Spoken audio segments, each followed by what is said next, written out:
Great. Good afternoon, everybody. I'm Anthony Townsend with the Urban Tech Hub here at Cornell Tech in New York City. We're in the middle of an Urban Tech Summit that's been going on for the last day and a half here.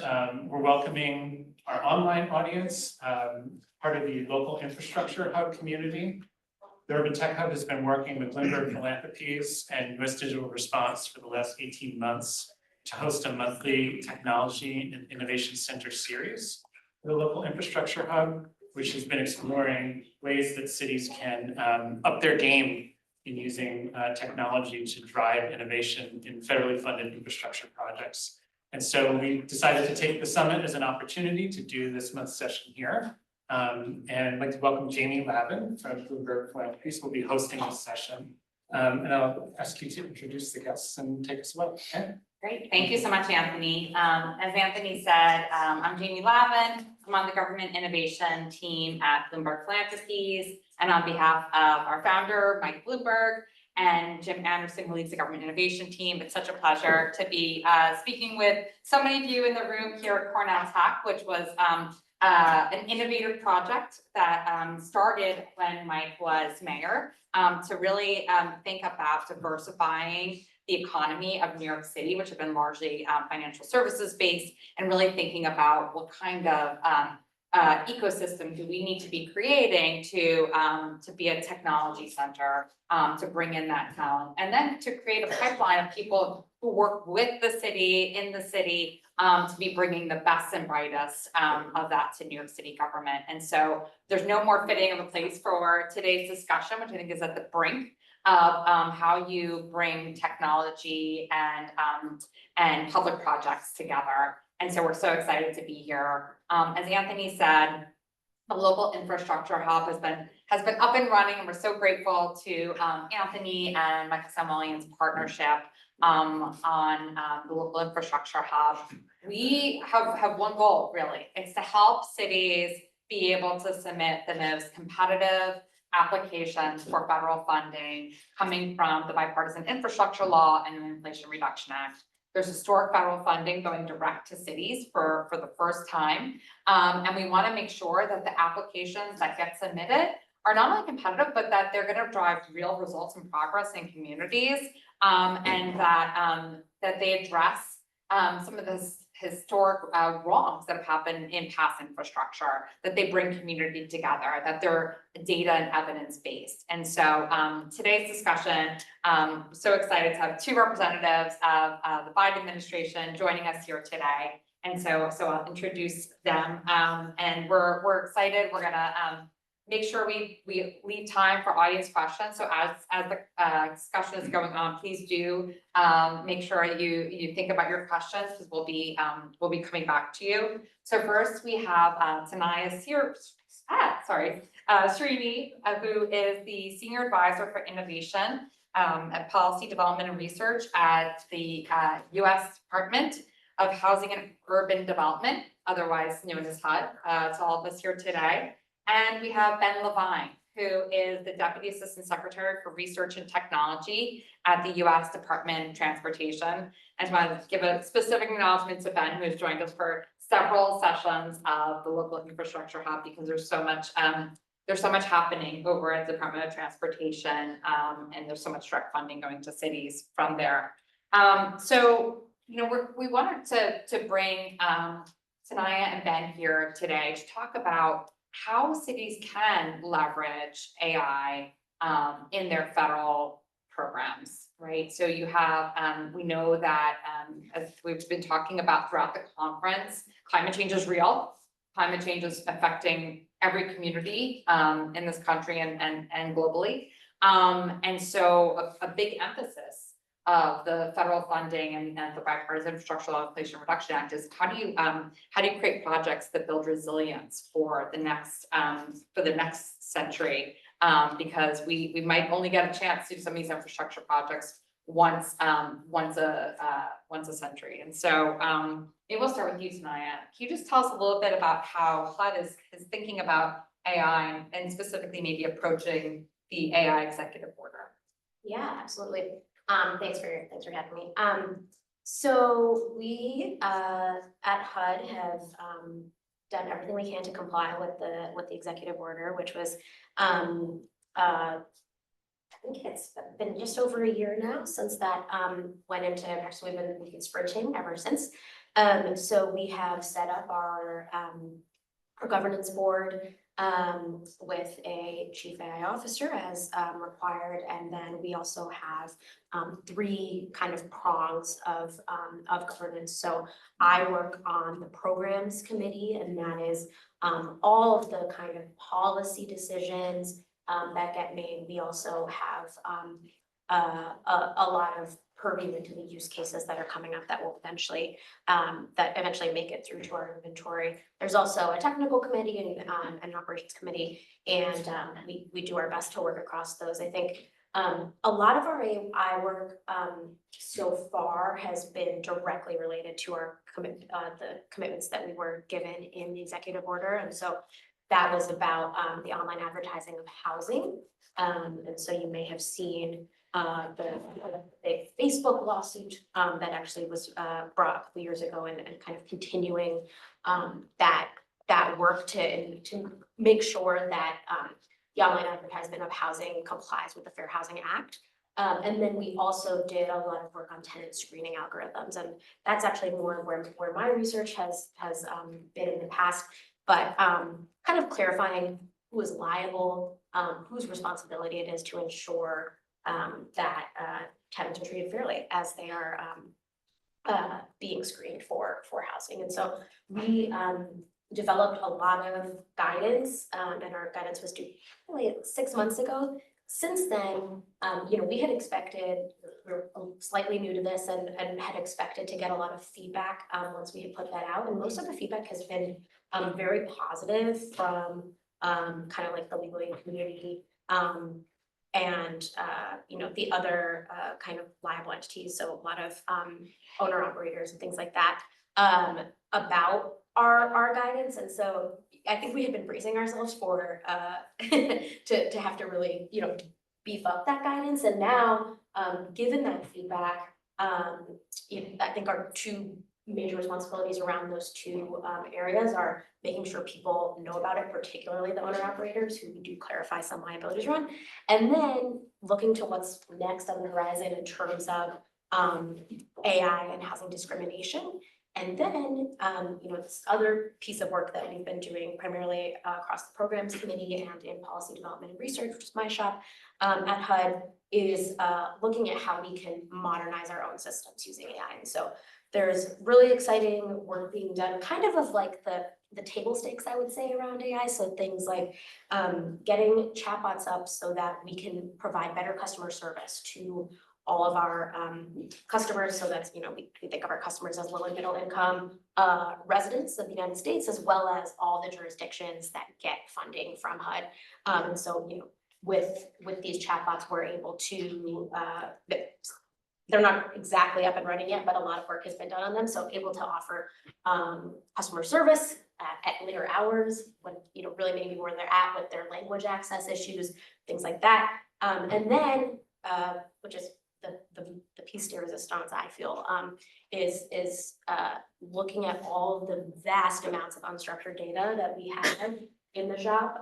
We've been an agency for 50 years, and so we have reports that have been they've now been made electronic, but we still have not had time and capacity to really look through those things, learn over time series. So we're kind of we're piloting a lot of different ways to look at all of that unstructured data, make it into time series data, make it more legible, and try to gain insights from that. So that's great to hear about the different fronts that HUD is thinking about leveraging AI. One of the things we talked about before we started today's discussion was that HUD is operating some technical assistance programs for communities, particularly for communities that may not be as used to getting federal grants. Can you talk a little bit about how those programs, those technical assistance programs, might be aided by AI? Yeah, absolutely. And so I actually just ran a workshop at our TA Academy a couple months ago on AI. It was really to kind of figure out where the field is. So as part of our stakeholder engagement in the AI governance, we have been joining the various civil society formations. So there's obviously, Bloomberg, operates one, but there's kind of academic, civil society formations, and then there's, I think it's San Jose that kind of runs a for us, by us sort of formation. And so we've been trying to figure out, where our, essentially like all the local governments that are our clients as well, where they are at in their AI journey. We were shocked, to learn that many of them are far out ahead of kind of where the AI executive order for federal agencies were. And then, of course, there was a big range. And so what we are hoping to do is, we give money to TA providers, we task them with what we think our clients need. And that's all done by human TA providers at this point, who have created just enormous amounts of content, which I would call unstructured data, that HUD has. And so we are looking at how we call it, there's different desks. And so we're starting with the environmental review desk, which we can talk about environmental review and AI. We're very rich frontier. So we're starting with that desk, looking at all of the answers, all of the questions that have been submitted, who's been submitting them, when they submit them, and trying to spin up a GPT that can more immediately answer questions, target questions regionally, and by the kinds of needs that jurisdictions have. I feel like it probably sparked a lot of interest when you started talking about some of the resilience work. Could you tell us a little bit more about that? Yeah, so you all, I'm sure, are aware of how onerous our environmental review processes can be. It is our dream.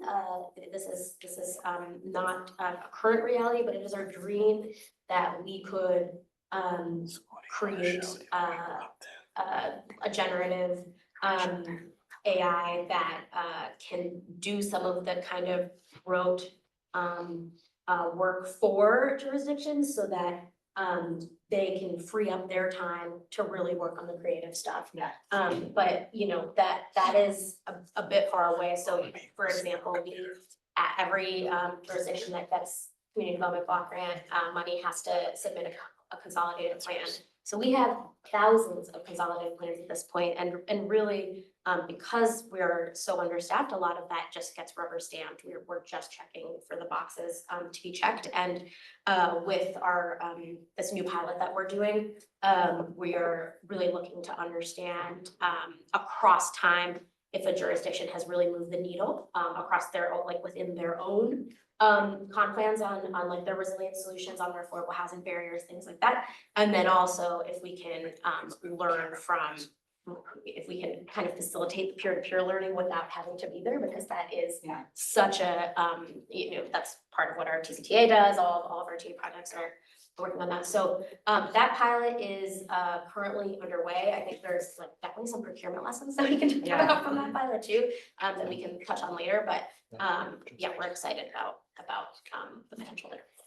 That's great, because one of the biggest challenges we hear from cities and in being able to absorb federal funding is that NEPA review, right? And so anything you can do to make that easier, I'm sure will be very much appreciated by communities that receive funding. Ben, let's turn to you. I know there's been so much happening in the AI space over at DOT. Can you talk a little bit about how cities are going to be impacted by some of those AI opportunities? Sure.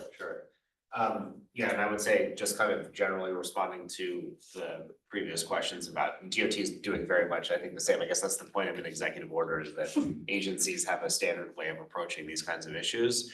What's interesting about DOT is that you have different modes of transportation, have different sort of structures for who owns the system and operates the system. So like the FAA, which is an entity within the US Department of Transportation, the Federal Aviation Administration has operational control over the aviation system, whereas other systems like the highway system or transit systems are much more federal in nature, or federalized in nature, where they're operated at the state or local level.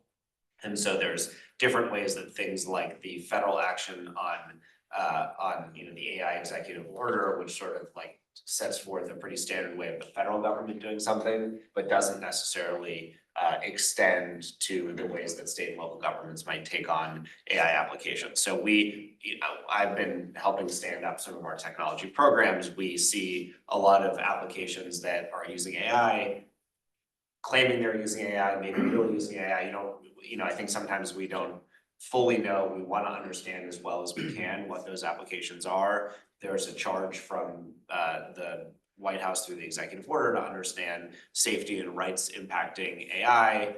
That wouldn't necessarily extend to a software that's being procured with a federal grant, though I think I would consult with our chief AI officer to understand sort of what the nuances are there. But certainly within our system, there's many issues and many concerns. I'll just give some examples. We spent a lot of time looking at like traffic signalization systems that are going to be more responsive to what local conditions are in order to optimize the traffic of vehicles, but also pedestrians and bicyclists and so forth. Well, those kinds of AI software tools have to be like kind of in compliance or aligned to both the values of a local system. Like, for example, you wouldn't want to eliminate all pedestrian crossings purely because the AI is telling you to do it. Is it really, I think it needs to be validated. Even if it was being validated and said there's no pedestrians there, you might not want to have a system that doesn't allow for pedestrian crossing on a cycle to encourage more pedestrian use. So I think there's all sorts of questions about kind of how AI will impact projects, both technology and capital across the country. I've spent a lot of time, which I'd love to talk about, on kind of mapping and geospatial information and how that impacts our transportation system and some of the applications for AI. I think the one interesting element is that you have, AI is very good at writing a song or something. It's like the sort of language-based AI. Well, I know it was right. We all hear it. It wrote jokes this morning, so yeah, I see. But I think that it's unclear if it's clear that in things like the transportation system where we haven't ingested or digitized our system, AIs are useless. Like I'll give an example of the query that I would like to ask the system that I'm 100% sure would be, useless to any large language model. Would be like, I want to walk to Penn Station after I get off the tram, and I want to walk in the shade to catch my 5:27 train that I have today. I wish that we were able to solve that problem. It's actually probably not that hard mathematically of a problem to solve. It's basically understanding the physical infrastructure, understanding the time of day, understanding where the buildings are. It's very related to the conversation that happened this morning about kind of digital twins. But we don't even have a fraction of that information to inform those kinds of questions. And there's so many applications you could bring up that would be built upon having a better understanding of our physical system. Or you could say, I want to walk to Penn Station in the shade. I guess this question was moot because at 5:27, the sun's down, so maybe it's easier than I thought. But I want to walk midday to Penn Station in the shade on a street that's quiet. And it's like, okay, well, that means that we have to understand what the traffic patterns are. And that information might be somewhere, but I don't think that any large language models are properly trained on that information. So I think within the transportation realm, I kind of guess for every like civic sector that doesn't have years of written material loaded up on the internet, you would have to have very finely tuned and intentional efforts to build out systems that actually could provide use. And so I spent a lot of time during this administration kind of building out a vision for what a sort of AI platform would look like in the transportation space. Basically, if you could build a kind of low definition map, or better yet, a high definition map, but build out some map of our entire transportation system, including, where the sidewalks are, where are the curb cuts, where are the traffic signals, where are the stop signs, how many lanes are there, where are the turn lanes, where's their parking, all the granular information about the physical infrastructure, and then also have models built on observation and sensor fusion and other methods to understand travel patterns, not just in vehicles, which we have a pretty good sense of from different methods, but also of pedestrians, of bikes, which we have a very poor understanding of. And if you had those two things, and then you layered in other sort of conditions that you could, that I think are available, but not integrated into the system, like tree cover, which I think we actually, in many cities, know where the tree cover is, in probably cities that have had someone invest in that. Those things together would create a platform where builders in academia, in the private sector, in state and local agencies could sort of build their own applications that leverage that platform. And the idea is sort of all the resilience projects or safety projects or climate projects that are relevant in the transportation space, though it's probably also, it has housing and land use implications as well, right now, the way the ecosystem works is that companies have to build the data collection mechanism in order to produce the analytics on top of that, and it's too expensive to pencil. And so that's why, I mean, one of the many reasons probably why the companies that are delivering solutions largely to state and local governments in this space find it to be a difficult market, is because they're spending 2 years collecting and cleaning data rather than just building the solution. So this vision was sort of bring things down, either a federal tool or some other sort of third-party tool that can be a platform for this work. And we, I can talk about this in more depth if it's of interest, but we kind of launched a smaller version of this larger vision through something called the Complete Streets AI Initiative. And we have 12 companies around the country that are building solutions like I described that are sort of built on the infrastructure and the usage patterns to serve as decision support tools for state and local agencies to figure out where to site complete streets or roadways that are not just dedicated to moving vehicles, but are dedicated to moving pedestrians, dedicated to providing green infrastructure and street level commerce and so forth. So I think that vision that you talk about then is so compelling. How far away, we're talking about 12 communities that might be getting closer to that vision. How far away are we from that being a reality in all communities, and what needs to happen for that to happen? So we are sort of running an experiment now. We have 12 companies, they'll be down selected to like 4 or so that are gonna build each of those companies is working in one community in the country of like sort of a circle on the map of 250,000 people.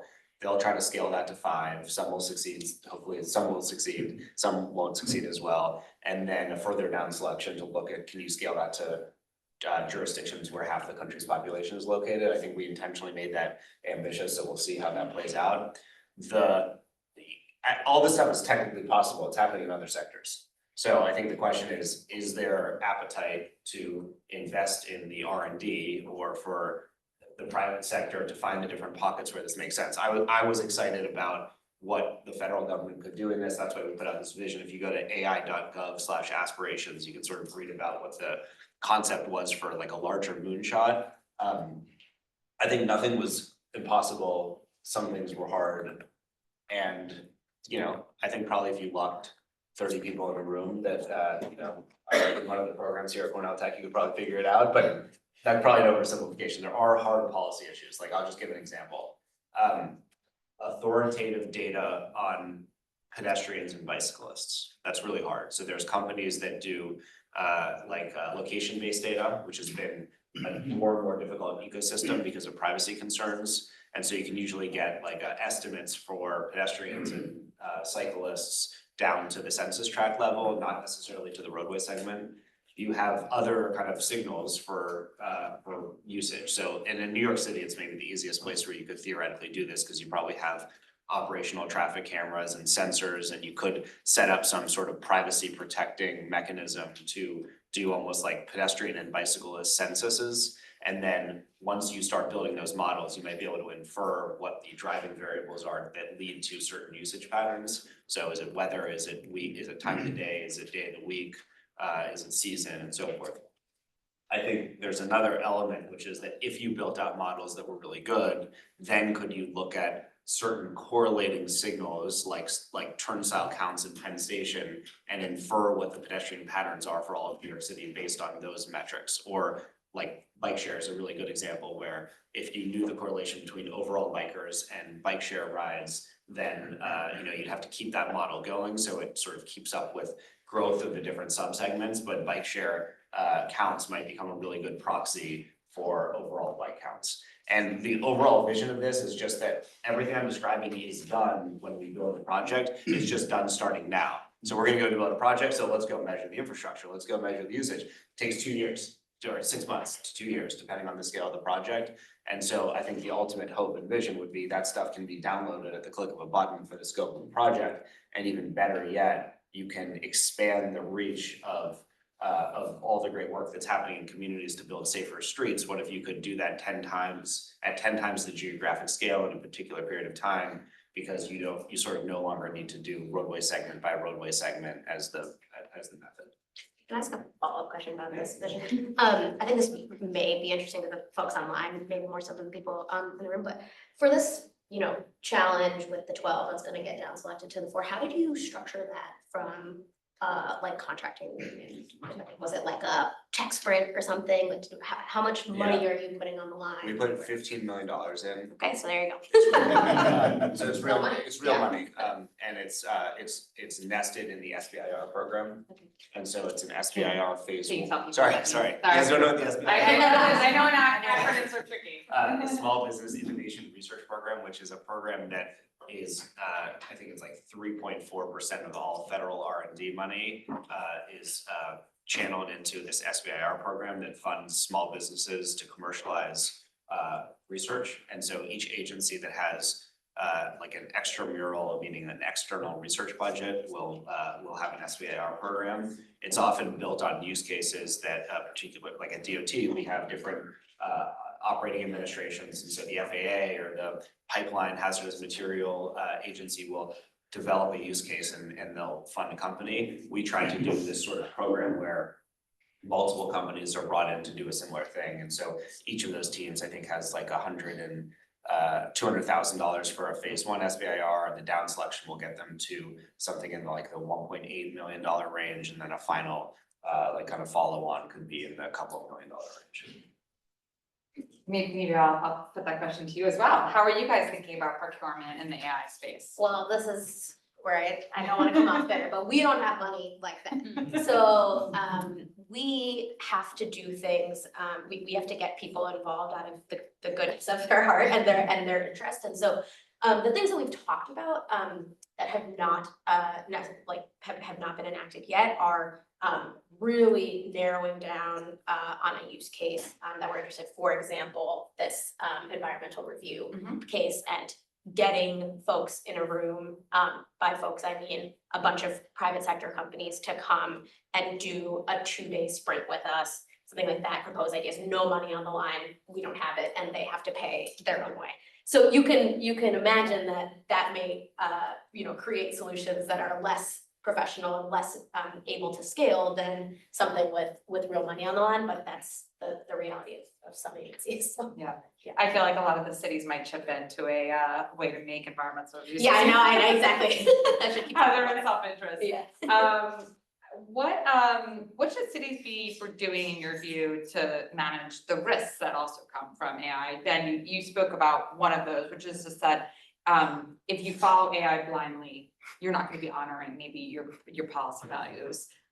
What are some of the other ways to mitigate risk? Yeah, I think, I'm surprised that I've reached this point after a year of the executive order, but we were talking about this earlier. I really feel like the most important thing right now is to, I think a lot of the like acceptable use policies that jurisdictions have developed are really solid, and if you haven't developed one yet, there's a lot of off-the-shelf things that can be adopted, and I really don't think it's the place to continue to spin your wheels, because without a use case, there's the two things that we tell, like, for example, RTA providers are obviously no personally identifying information in whatever you're doing, and two, like, treat AI as your intern, not as your director, right? Like you have to check in with them, give them, so those are the two rules. But, beyond that, it gets so specific with use cases. And so driving towards the use case is the only way to really understand the specific risks. And I've seen a lot of jurisdictions, I've seen, our own teams within HUD candidly, get really caught up in the risk, portion of this, which is, that was, a really good way for the executive order to be structured because, from a federal level, that does need to be the priority, but I think we're spinning our wheels a little bit with the acceptable use piece of it. And, as long as things aren't going into practice, not being institutionalized without, that kind of review, which they can't be, I think you really have to get down to the use case and actually, get your hands dirty to really understand what the risks are. And after that, we have the whole process that's been laid out by the OMB memo. I think that's also a great thing for jurisdictions to adopt, but I think that there's a little bit of hesitation right now that you're out from the executive order, and we really have to get more use cases online to figure out what the risks are. Yeah, we've done a lot in this space at Bloomberg Philanthropies. We have City AI Connect, which if you're working in a city and you're not yet part of the platform, it's really a closed community to be able to share what are you trying, what's tricky, what feels hard, what have others experienced. And what Mitch Weiss has I know given a lot of advice to cities. He says get your hands in the clay and play around a bit because until you do exactly what you're just talking about, it's hard to understand where those risks might develop, but do it in low risk ways where you're not doing personal identifier information, and it's not this big value proposition that you need the AI to deliver, right? Exactly. Excellent to this question. So I would say, I want to talk about two risks. One is a procedural governance risk, and one are just some examples that I think are challenging to mitigate that I think we all need to think about. I think it would be a failure if, we talk about NEPA and we get the question of, from applicants, am I allowed to use ChatGPT or those questions? I think that and not just at the federal level, but if all sort of procedural activity becomes a competitive arms race where it's two AIs talking to each other through a poorly designed system or through what is being argued that is a poorly designed system, that is an epic failure. And I think that the natural progress of this space will sort of lead to that dynamic unless we think about sort of the UX of what that sort of underlying thing is, whether it is some sort of regulatory procedure or funding securement mechanism or something like that. And I think that's where I'm hopeful that maybe the process of thinking about AI in this space can actually feed back into lessons about what elements of the sort of the middle of that equation, whatever that government required procedure might be, whether it can feed back into sort of give recommendations of here's the way to simplify this process in order to ensure that you don't have to be reliant on AI talking to each other on either side. But I think that is a very inherent risk, and that's sort of where things would go. The other piece is that I was asked this question doing a presentation on some of this mapping stuff of a big risk. And one thing, the goal here is that we have different levels of risk across different parts of our transportation system. That's true now. And so different neighborhoods, different roadway segments have far different risk. And if you looked at the crash fatality data, you'd see that. And it's not just kind of where the people drive the most, but it's different neighborhoods. It usually is mapped to neighborhoods that are poorer, and that's a reality that we're doing tons of work to try to solve. But imagine if you had a system because in my view, wouldn't it be great if you had a system that sort of gave risk scores to roadway segments so that state and local governments could improve the segments that have the highest risk and can mitigate the lives saved and injuries and so forth. But what happens when tools like that are open into the world get into the car insurance market? And suddenly you're penalizing people sort of multiple times over for the infrastructure that might have been located in their communities or where it's cheaper to live. And so I think that there are all sorts of challenges of sort of how the market absorbs a multi-dimensional ecosystem where government delivers transportation infrastructure, but the burden of the system's failures are borne by either insurance payers or, you know, people's lives and bodies. And so that might be an answer for like state insurance regulation. That's something I'm not informed enough about, but it's definitely and that's a risk in all insurance markets, I think, is that just data granularity is gonna lead to significant market segmentation and risk sort of like assessment. I have one more question, then we'll get to the audience. And it's really just about, there's still federal dollars on the table for communities to go out to get, obviously with CDBG, there's, you know, formula grants. How should cities start thinking about leveraging AI in their applications? What are good use cases, right? We understand we don't want to get to the point where AI is writing your application and AI is reviewing your application. But where are there places where we can start at least, you know, using it to especially help capacity constrained communities that don't have professional grant writers?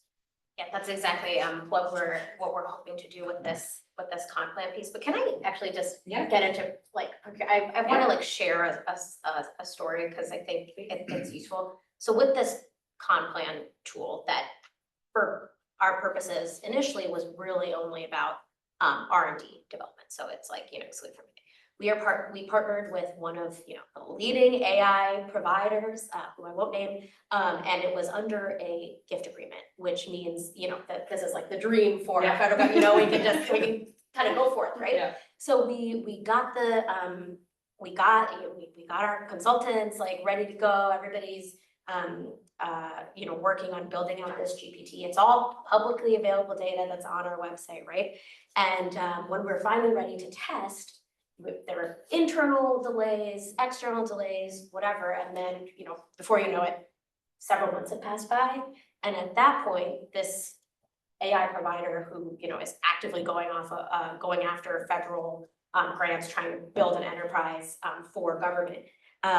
We could no longer access the tool that they had built for us via this gift agreement because our publicly available data was on their server and we'd have to go through their privacy, you know, their private environment. And so after all of that, we still had to recreate the tool ourselves, had to kind of bring all of that in-house. And so it just, you know, speaks to the procurement challenge here. Yeah. That's like the main thing that I want to like flag for communities when they're thinking about how to use AI is like, you know, we've been having conversations about interoperability and things like that. But you know, the silliest thing can kind of tie you up and make it so that your you know, maybe your proposal gets accepted and then you still can't act and actually gain the insights because of how quickly this landscape is changing. And so I just want to, you know, put that out as a warning. Maybe if you could just go a second deeper, what should cities do then to mitigate that risk? Well, you know, I mean, we're working through it right now. I think you have to really like understand your own your own computing environment, right? And that's like an active translation between the grant writer and your IT, and you really need somebody to kind of be that connective tissue. It has to be a human at this point, right? And so, you know, that was the role that I was playing, and I don't want anybody else to fall into the, you know, 6 to 9 months delay. So yeah, I think that's the best advice I have at this point. Yeah, Anthony tells me all the time about how AI is a dynamic world and constantly changing, and so, you know, what you understand about it today is you know, could be different tomorrow. Ben, any other thoughts? Yeah, I won't opine on the question of this like writing grant. I mean, I think that there's a dynamic where there's been a professional grant writing ecosystem for a long time. You could argue it's sort of an AI version of an expensive version of AI that's affected communities that have had resources. I think that you know, on the application side, I think it's that there's opportunities, and I'm very interested in the ability to look systemically at sort of system-wide challenges in a city transportation department or a transit agency. I think that looking at sort of like the software side of data side of their work and how AI can help enable change is good. I do think that there's this, I followed the like civic data, civic tech space And I think that there's obviously some like hype cycle and I guess I come in inherently as a skeptic of some of this stuff. I would like to see someone thoughtfully explain what they want to do, why they want to do it. Maybe it's AI, maybe it's not. You know, I think there are really the applications I'm most interested in as it relates to transportation are like on, you know, vision recognition, like computer vision or sensor fusion. I'm not sure that a state or local government's doing that. You know, they may be procuring that from a company. But there's probably also lessons of, you know, how does a state or local agency, whether it's part of a federal grant or not, interface with a company who's selling them AI, of which I'm sure there's many knocking on their door selling them AI-driven solutions and we are encountering this issue internally at DOT of how are we educating ourselves to have a conversation with someone who claims to have a solution, and what are the benefits and risks associated with it.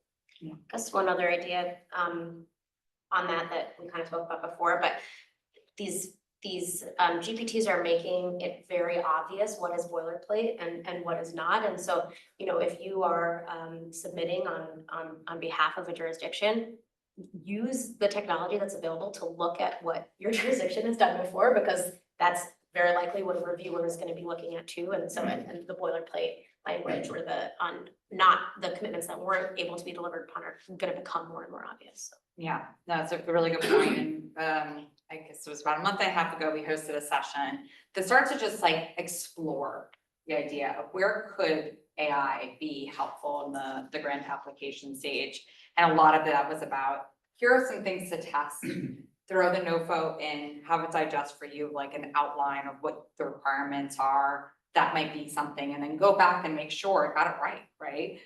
Same with some of the data analysis, you know, thinking about ways that you can leverage it, but understanding the code that it used to get to where it got to. We'll open it up to some audience questions. I think we have a question over here. Yes, sir. Want to say your name and your organization? I'm Derek Rowe from the Bloomberg Center for Government Excellence. I talked about your platform.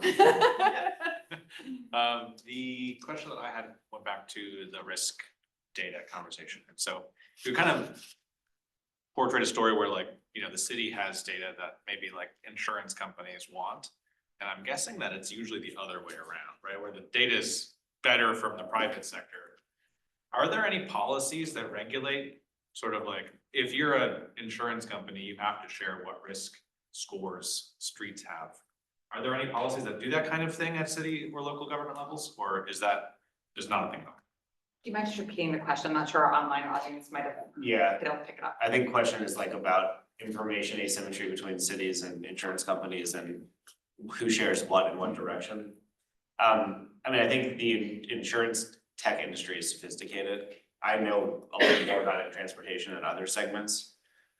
You know, one would hope, for example, that the insurance markets that are making decisions about which houses they're willing to insure at what price are informing land use and development decisions at the state and county and local level. But I would be like, I would be more surprised. I think I may be more surprised that that's happening. I'm not sure that these companies are oriented toward, it's not that they don't care. I think that they probably would care, but I'm not sure our system's oriented to reach into that pocket of information. I also think that segment of the economy is changing like really fast. Well, both from climate change, but also from a technology side is changing fast. And so, you know, whatever is in your, you know, development plan, your transportation, you know, investment plan for a 10-year horizon or development plans or zoning plans, you know, those things I think might be, you know, proved to be out of date with the information that's coming through on much more minute by minute markets. So I don't think there's a mechanism. I know there's interest in, you know, how do you leverage that insight and help jurisdictions make better decisions about safety and roadways, for example. But like so insurance, they get their information from claims and from sometimes vehicle telemetry. And that's not all the information. So they don't know where, they might be able to surmise where there's certain infrastructure that has a problem. So maybe they know where, you know, if you probably really looked at their data, maybe they know where a tree might be covering a stop sign. You know, at best, maybe they know that information, but they don't have an incentive to scan the infrastructure and sort of like correlate the driver behavior data to the underlying infrastructure, because it's really not their domain. So I think that's where the fusion of behavior data, crash data, and infrastructure would provide value add to cities that would, and to insurance companies, but it would go beyond the status quo. But I think there's huge opportunities for more sort of harmonious work between. Are there examples of cities working with private companies to sort of do this sort of data sharing? There are companies that sell vehicle telemetry data to governments. So absolutely, there's many companies that do that. They do it for traffic signalization, they do it for roadway safety. You know, but that's not in the insurance space. That's the vehicle companies or other data providers, and will basically have information about movements, and that's being sold into cities or states. I'm not the insurance expert at HUD, but it is the, number one issue on our mind. We just, had an insurance summit. I think it was less about insurance in particular. Right, more right, like but about the that, like, questions or yeah. The way the asymmetry, Yeah, I mean, we don't have a mechanism, we've released letters like urging that, and then, the other thing, the only other mechanism that we have that we're trying to use is like request for information, just kind of signaling out the information that we need and trying to figure out the ways that we do it. So for example, like we were really able to do like a green mortgage insurance premium, so like you get a deduction in your rate because of green upgrades, and we're trying to do the same thing on resilience, but we don't have any data for this, and so that's the main mechanism that we have. I also think you'd appreciate this as like a data governance person, that there are efforts that what we're talking about here is how can you digitize non-digital systems and allow them to exist on platforms where multiple stakeholders can both contribute and benefit from those platforms. And there's a lot of work to be done. I mean, there's been efforts to make progress in that in transportation. So like as an example, there's a whole effort to log data about, like log geographic information about where there's work zones, because there's workers out there fixing facilities and putting their bodies at risk. And that could theoretically inform navigation apps, or even not just like telling people that there's a work zone coming up, but also can we route people away from work zones, or does that impact traffic? I think that all this stuff is work in progress. What it needs are these software platforms that are universal enough or interoperable enough that if you put in the legwork to build out the work zone data exchange, and if you're a state DOT that is logging all your information, that it actually is being ingested by the Google Maps or Waze of the world that are able to be informed by that. And I think you could look at probably a bunch of different segments of the transportation space, and there tends to be decades probably of work that we need to do to figure out what the right structure is to sort of have that like common platform. So Bob Whiteside here, I'm CDC on the back. AECOM. So I may be one of the few people in this room that's not an AI guy, right? And I lead a global sustainability practice. And I'm so encouraged by the work you guys are doing to try and come up with these solutions. At the risk of hurling a hand grenade into the room, we have a bit of a seismic shift coming in our government structure. Are you guys feel okay in talking about what you see coming and how this will change the direction of your research and your development? I would just say, I mean, I'm not trying to dodge the question, but there's a transition process. Yeah. And I'm an appointee, I think you're an appointee, we're gonna be leaving by noon on January 20th. 11:59 Yeah. And so our career staff who's been stewarding these programs and working with us will be staying, and there's a process of dealing with the transition. And the infrastructure law for DOT, but also other agencies touched by it, goes on, as a funded with advanced appropriations for the next 2 years. And so hopefully provides a pathway for continuation of these activities. That's my answer for you. That was great public. And maybe if I could just add, I think in this moment, we're really bullish on cities. And so, there's a lot of money that has flowed to cities to do this incredible work that you've all been talking about. And so, we fully anticipate that work will, continue in urgency and just, and so we'll be continuing to learn, I think, from the projects that have been funded as has been mentioned under the bipartisan infrastructure law. There's so many cool projects that we've focused on over the last 2+ years on in the local infrastructure hub that are looking at how to use sensors and different types of technology. And I think we'll be learning a lot from them. And there's an ecosystem that is excited about that, and especially about what even the commercial applications for many companies look like. And can I also say on that, I think the binding you could say there are two binding constraints. One is money, which, this was an incredible opportunity for the Biden administration to sort of remove that binding constraint in many sectors. But I think the other binding constraint at least in the transportation space and in many modes of the transportation space is the hard work, creativity, and vision of state and local partners. And that will always be a binding constraint for us to succeed. And so, I'm hopeful that those stakeholders continue to push forward and without their leadership and vision, projects won't happen no matter what. Oliver Goff from Cornell. So when you talk about, of course, this segment talk about AI, how AI can use that, can help us dealing with all those difficulties.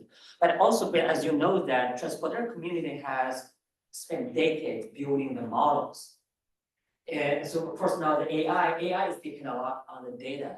So what's your view and the vision for the interaction or the relative roles of AI based on data versus the models? Because I think that while we are having all these IoT, talk about the sensors and then the data, that's basically the IoT, you have the data in, but data, no matter how much we invest in the data, they're always going to be sparse.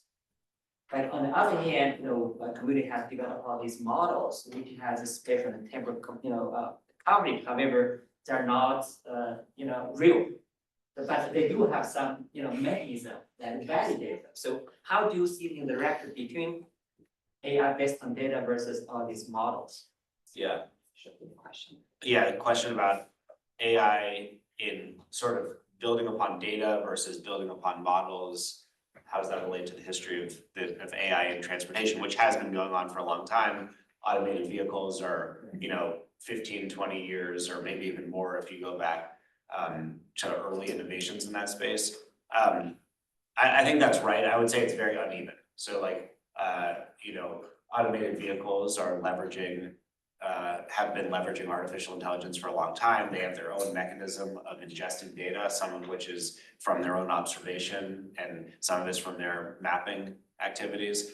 I think that I guess my point with this vision for AI in transportation is that we do have some data. The data is fragmented, it is siloed, it's proprietary, it's not part of the holistic ecosystem. And we also don't measure everything, and we don't measure some really important things. And so I think what I laid out in this AI aspirations was sort of here are a set of things that would help for roadway safety and also climate resiliency efforts.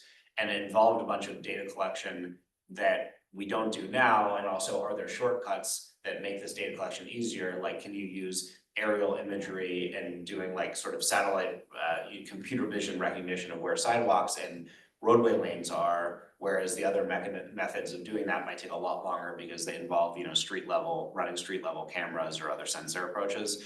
So I think that there is a progress that been made on the data ecosystem. On the AI model side, Bob, like you, I'm not an AI person either, so I don't know. I couldn't sit there behind a computer programming one of these things. I have a question that I don't know if people in the room know the answer to, which is, are the transportation-oriented AI applications going to be run through the existing market-based LLMs, or will we need new sort of more geospatially oriented and construction and infrastructure oriented AI models that are built for sort of their use? And certain AI scientists who are leaders in their field have told me everything will be built on LLMs. And so when I talked about find me the shaded direction on the way to Penn Station, that actually is something that an LLM could ingest if only you built a big enough data ecosystem to be able to understand that. I, again, don't really have the technical chops to assess that or not. My gut instinct is there actually probably is progress you can make about sort of the overall geospatial understanding of our built environment, whether it's related to transportation or land use, that would go beyond what an LLM would understand. But that's a question for, us to stew on for another several decades. I know we're running up on time, so just want to ask one final question to you both, which is just like, what's your advice to cities at this moment as to how they can be thinking about how to use AI in the space and how they should be approaching that type of work?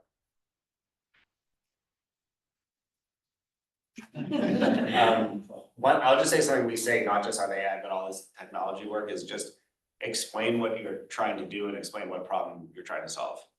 And you'd be surprised at how many people aren't very good at doing that. And it's like, that's mission one. That's like why we're trying to change our system. And we don't want to do, no one wants to do technology for its own sake, or we shouldn't be, it's not a good investment. And so that's, that touches everything, but certainly touches AI, especially in a world where there might be a high hype to impact ratio. Yeah, totally second that. I think I've given a lot of the advice that I have, but I think, not being afraid of the governance, because you really have to learn the governance as you go, is my best advice. And I know there were a lot more questions in the audience. I'm gonna offer up Ben and Tanaya's time, because they're still here, to take those offline. Want to thank everyone. I want to thank so much Anthony and Samantha for putting together today's session.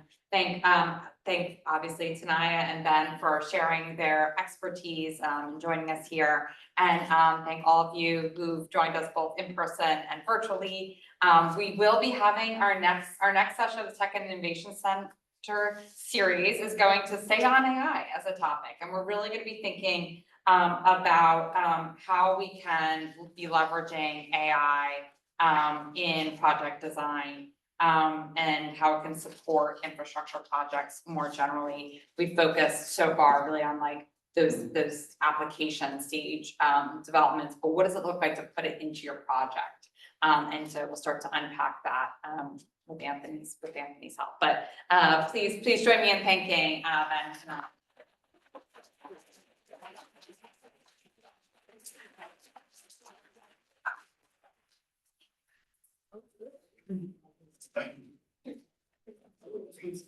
Hi.